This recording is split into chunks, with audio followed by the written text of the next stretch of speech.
How often have you been asked, or has someone asked you the question, how are you doing?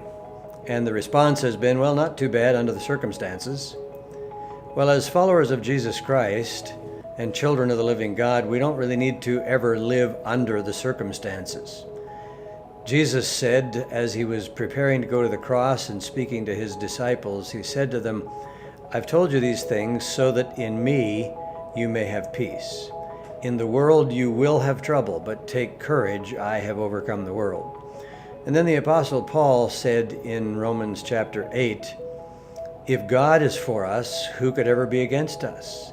And then he went on to say, for if he didn't spare even his own son, but gave him up for us all, how will he not also, along with him, graciously give us everything else?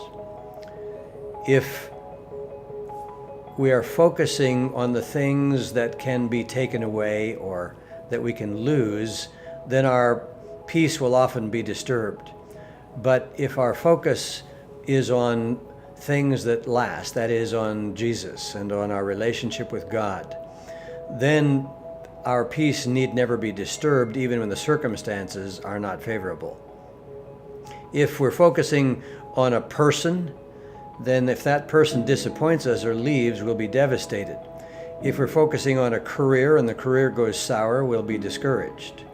If we're focusing on praise or approval and we don't get that, we'll be likely to be angry or irritated. If success is our primary focus, then if we don't succeed, we'll be depressed or discouraged. We saw this happen in the Olympics in 2014, in particular in the women's hockey. On the podium, when the medals were being handed out, Canada got gold medal, the USA team got silver, and Sweden got the bronze. Sweden with bronze was celebrating on the podium, and the USA team with silver was crying. And why was that? Well, it's because their focus was on not only winning, but also getting vengeance on their arch rival, Canada. And when that failed, they were angry and depressed and sad.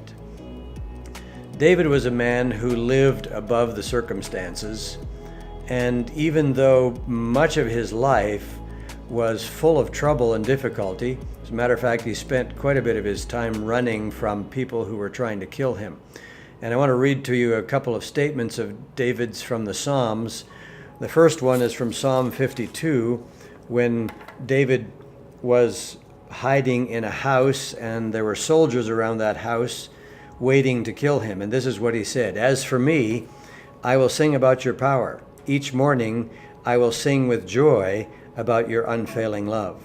For you have been my refuge, a place of safety when I am in distress. Find rest, O my soul, in God alone. My hope comes from him. He alone is my rock and my salvation. He is my fortress. I will not be shaken. My salvation and my honor depend on God, my refuge. Trust in him at all times, O people. Pour out your hearts to him, for God is our refuge. Now let me just take you back to Jesus' words in the book of John when he was leaving this earth and saying his last important things to his disciples. And he said to them, I've told you these things so that in me you may have peace. In the world you will have trouble, but take heart, I have overcome the world. Our ability to live above the circumstances is dependent entirely upon what we're focusing on.